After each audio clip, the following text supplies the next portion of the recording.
હવે ભાગીને લગ્ન કરી જવો લ્યો. હવે કરો. મમ્મી ને પપ્પા 1 મહિના અંદર સિગ્નેચર ન કરે એટલે કોઈના બાપની તેવડ નહીં તમારે લગ્ન કરે, કારણ કે વકીલના હાથ સરકારે બાંધી લીધા છે. આ વકીલ એક જ માણસ એવો હતો કે તમારે લગ્ન કરાવી શકતો તને 50,000 રૂપિયા હાટુથી.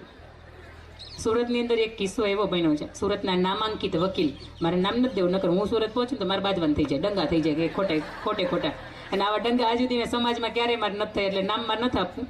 પણ હમણાં મારે 3 દિવસ પહેલા 12 અને 13 તારીખે હરિભાઈ ગોધાણી કેમ્પસની અંદર દીકરીઓના જૂનાગઢમાં મારે કાર્યક્રમ હતો. 4 સેશન હતા. એની અંદર છેલ્લો સેશન પત્યો ને પછી એક મને બેન મળવા માટે આવ્યા હતા. એને મને વાત કરી કે બેન અમે પાડીદાર જ છીએ, કુકડિયા એ ફેમિલી, અને અમારે ભાઈ નથી, અને પપ્પાને એક ઘટના બની પછી એટેક આવ્યો. હવે મમ્મી એક જ છે, અમે 2 બહેનો છીએ. મારો પરિવાર બહુ સુખી સંપન્ન છે અને અંદર નામે ગામે સારું છે.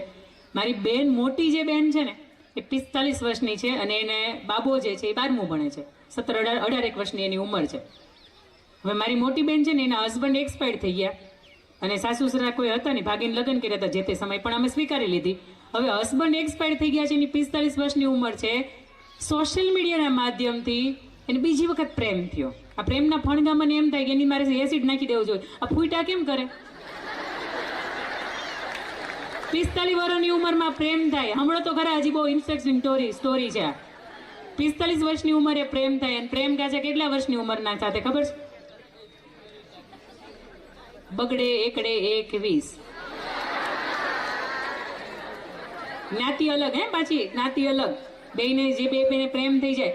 પેલો માણસ સુરતની અંદર કારખાની અંદર ક્યારેક હીરા ગલવાન ક્યારેક કરે કામ, ક્યારેક ઓલા એમ્બ્રોઇડરીના પોટલા હોય એ ઉપાડવાનું કામ કરે, ક્યારેક બપે ત્રણ દીએ ઘરે આવે ન આવે, એના બાપે એને કાઢી મૂકેલો.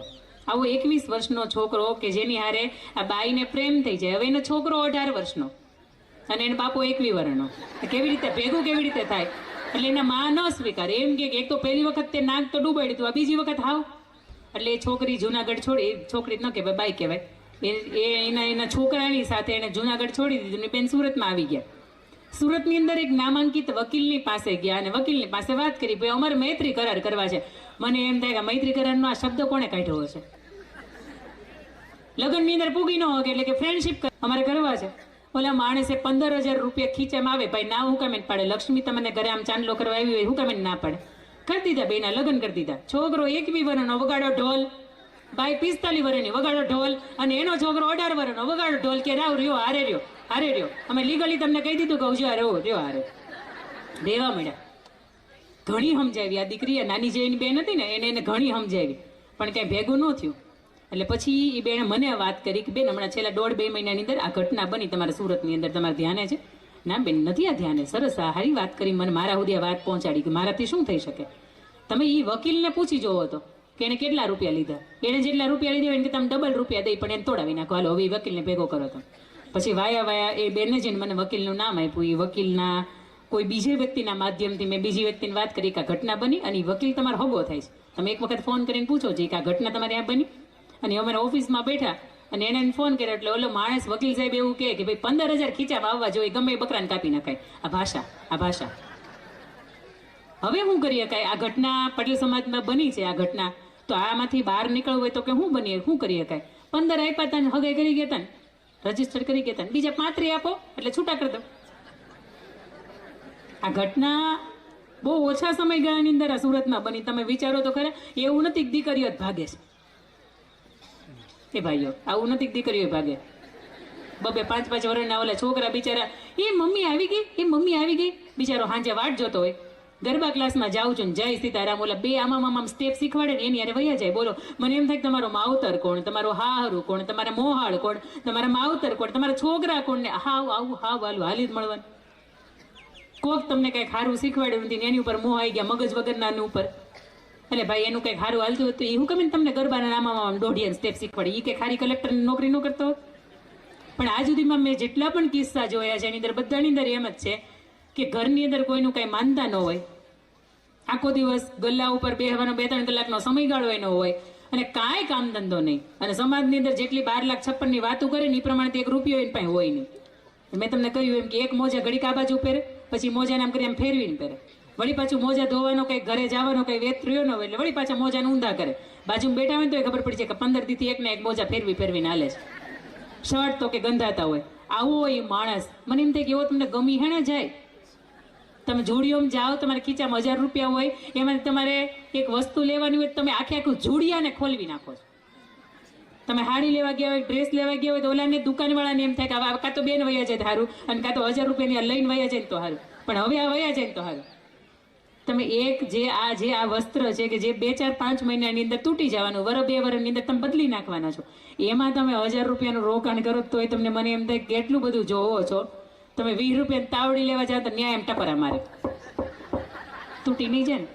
200, 500 રૂપિયાનો ગોળો લેવા જાઓ તો એને તમે ટકોરા મારો છો. એટલે જિંદગી કોકને હોપો તો એને ટકોરા મારો ને કે આ બરોબર હાલશે કે નહીં, કે આ આપણને નહીં તોડી નાખે ને. કેમ કે આ જીવનનું ભાતું એવું છે કે ઈશ્વરે અમૂલ્ય દેહ આપ્યો છે, અને આપ્યા પછી મા બાપે કેટલોય સંચાર કર્યો, શિખામણ આપી, સંસ્કારો આપ્યા. હવે સરસ મજાના સમારંભના માધ્યમથી આ હજારો લાખોના ખર્ચ કરીને તમને અહીંયા બોલાવ્યા. એક જ ઉદ્દેશ છે કે એક વખત જાતને સોંપવાનો વિચાર આવે ને, એક વખત કોકને ફોટો મોકલવાનો વિચાર આવે ને, તો મારી દીકરીઓ વિચારજો કે હું કરું છું. બીજો એક કિસ્સો હું તમને અહીંથી કહું. આ કિસ્સાના મને એમ થાય ખાલી આ કિસ્સાને સવારથી લઈને સાંજ સુધી કરીએ ને તોય તમે એનું ઊભા ન થાય. હા, તમારી બે દોવાથી વહી જાય ને તો ભાઈ વહી જાય. તમે એમ કહો કે બેન તમે આપી જાઓ, એ મયુર એ ઓલા ભાઈ છે ને એ બોલે કે હા હું આપી જાય, પણ મારા પાસે એટલી બધી સગવડતા નથી એટલે હું જ તમને આપી જાઉં. વળી તમને એમ કે બેન ભેં લઈ દો, હાલો મારી ભેં તમારા હાટું વહકી ગઈ. એક એવો કિસ્સો કે એની ઉપર થોડુંક દીકરીઓ ધ્યાન આપજો. તમારી પાસે પર્સનલ સેલફોન તમારા મમ્મી પપ્પાએ એની પાસે સગવડતા હતી એટલે આપ્યા.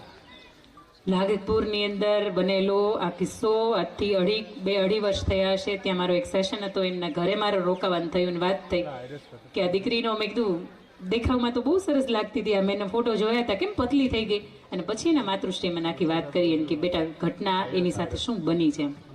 દીકરી 9મા ધોરણની અંદર હતી. એક છોકરાની સાથેનો ક્લાસમેટ કે એની સાથે એને મિત્રતા થઈ, બંનેની વચ્ચે વાતચીત થઈ. આખો દિવસ એ ચેટના માધ્યમથી વાતચીત કરે, ક્યારેક સ્કૂલ બંક મારીને મૂવી જોવાઈ જતા રહે. 10મા ધોરણની અંદર આવ્યા એટલે થોડુંક પરીક્ષામાં ધ્યાન આપ્યું, બે સરસ મજાના ટકાવારીની સાથે પાસ થયા. પણ બંનેની વચ્ચેનો હવે જે આ પ્રેમ છે ને એ એક નવી દિશા તરફ જતો હતો. એટલે 10મું પૂરું થઈને 11મા ધોરણની અંદર બંને કોમર્સમાં એડમિશન લીધું, સાયન્સમાં એડમિશન લીધું. અને એડમિશન લીધા પછી છોકરાએ એક વખત એવું કીધું કે હવે તો આપણે યુવાની તરફ જઈ રહ્યા છીએ અને તારી મારી વચ્ચે ઘણી બધી વાતો થાય છે. આજ સુધીમાં તારા અમુક ટાઈપના ફોટોગ્રાફ્સ મારી પાસે ક્યારેય નથી, મને શેર કરીશ. એટલે એ છોકરીને અને છોકરાને સ્નેપચેટમાં વાત થતી હતી. સ્નેપચેટમાં એટલે મારી માતાઓ કદાચ આ બાબતમાં પાછી પડશે, પણ દીકરીઓને ખબર છે સ્નેપચેટમાં વાત થાય ને એટલે એક એવી એપ્લિકેશન કે એની અંદર તમારી હિસ્ટ્રી કઢાવીએ ને તો ન નીકળે. કોની યારે હું વાત કરું એનું સાચું નામે ન નીકળે. અને જેવો ફોન બંધ થઈ જાય એટલે એની હિસ્ટ્રી હોય ને ઓટોમેટિક ઉડી જાય. એટલે છોકરીને એમ કે વાંધો નહીં, મારે તો એને સ્નેપચેટમાં જ વાત કરવી છે ને ફોટો મોકલવામાં વાંધો નથી. છોકરી એવા સરસ મજાની અદાની અંદર અમુક ફોટોગ્રાફ્સનો ઉલ્લેખ હું અહીંથી ન કરી શકું એ ટાઈપના ફોટોગ્રાફ્સ પાડે ને પછી એને મોકલ્યા. છોકરાએ વાવ લુકિંગ સો ક્યુટ, આમ તેમ XYZ જેટલી કમેન્ટ આપવાની તેટલી આપી. છોકરીને એવું હતું ને કે મેં એને મોકલ્યા છે તો હમણાં ઉડી જાય, એના મમ્મીના ફોનમાં પાડ્યા તો ફટાફટ ડિલીટ મારી દીધા. બન્યું એવું કે એ છોકરાએ એને ખબર હતો ને કે હમણાં એ ફોટો આવવાના છે એટલે બીજા ફોનની અંદરથી એ ફોટોની અંદર એને સ્ક્રીનશોટ પાડી લીધા. હવે એ ફોનમાંથી તો જતા રહ્યા છે પણ સ્ક્રીનશોટની અંદર બીજા ફોનની અંદર ફોટોગ્રાફ્સ રહી ગયા. 2 મહિના જેવો સમયગાળો થયો ને બંનેની વચ્ચે વાતચીત થાય, બંનેની મળવાનું થાય. એટલે એ છોકરાએ એવું કીધું કે મારા પપ્પાને મને સિગારેટ પીવાની આદત છે. છોકરો 11મું ભણે છે, પહેલી વખત એની જે દોસ્ત છે ને એની સામે સ્વીકારે છે કે મને સિગારેટ પીવાની આદત છે ને મારા પપ્પાએ હવે મને પોકેટ મની આપવાનું બંધ કરી દીધી કારણ કે એને ખબર પડી ગઈ કે હું સિગારેટ પીવું છું એટલા માટે. તો તું એમ કર ને કે મને તારી પાસેથી આપને એમ. એટલે છોકરી એમ કે હવે ગાંડા મારી પાસે છોકરી પાસે પૈસા મગાતા હશે. એટલે એને અંદરથી અહમ ગવાયો. પેલા ફોટોનો જે સ્ક્રીનશોટ પાડી રાખ્યો તો ને એને મોકલ્યો ને એનું કીધું કે હવે બોલ આપવા. છોકરી એટલી બધી ધ્રુજવા લાગી, એને ખબર નહોતી કે પોતાના ફોટોગ્રાફ છે એને મસ્તીમાં મોકલી દીધા છે, આનો અસર શું થશે, આનું ભવિષ્યનું શું થશે. છોકરીએ એના દાદા પાસેથી એના મમ્મી પાસેથી ખબર નહોતી આવી રીતે લઈ લીધા, પૈસા લઈ લીધા અને છોકરાને 1000 રૂપિયા આપ્યા.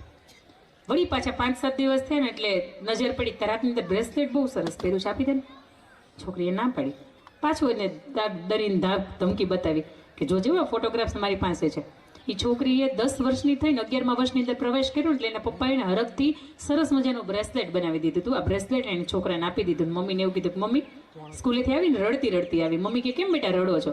મમ્મી મારું બ્રેસલેટ ખોવાઈ ગયું. અરે બેટા કઈ વાંધો નહીં, એમાં રડાતું હશે. કઈ વાંધો નહીં, ખોવાઈ ગયું ત્યારે તમારા પપ્પાને કહીશું, બીજું તમને બનાવી દેશે. હાશ, હવે જવાબ આપવો મટી ગયો. છોકરી આવું વિચારે છે. થોડા સમય પછી ફરીથી એ છોકરાએ જ્યારે પૈસા માંગવાની શરૂઆત કરીને આ સમયગાળાની વચ્ચે દીકરીનો 13 કિલો જેટલો વજન ઉતરી ગયો. કેટલો? અને એના મમ્મી કોર્પોરેટ ફિલ્ડની સાથે જોડાયેલા, અને એના મમ્મીને એમ થાય કે દીકરીને ભણવાનો આટલી બધી ચિંતા હશે, આ સાયન્સ એટલું બધું અઘરું હશે કે આ વજન એટલું બધું ઉતારી નાખે. પણ એ દીકરી કોઈની સામે બેસીને જમે નહીં, કોઈ મહેમાન આવે તેની પાસે જાય નહીં, અને આખો દિવસ એના રૂમની અંદર રહ્યા કરે, અને વ્યવસ્થિત ખાય નહીં, વ્યવસ્થિત ઊંઘે નહીં, અડધી રાતે 4 વાગે જાગતી હોય. પછી એના મમ્મીને એવું થાય કે બેટા કઈ ચિંતામાં છો? માં સામેથી જ્યારે પૂછે ને ત્યારે દીકરી કહે હો, પણ માં ક્યારેક પૂછે ને તો, અને દીકરી એવું કે હા મમ્મી એક ચિંતા છે, પણ મને ખબર છે મેં ભૂલ કરી છે, પણ મને નથી ખબર કે તું કે પપ્પા કે ઘર પરિવાર મને સ્વીકારશો કે નહીં. અને પછી એ માં એવું કહે છે કે બેટા તું મારી દીકરી છો, તું મને વાત તો કર.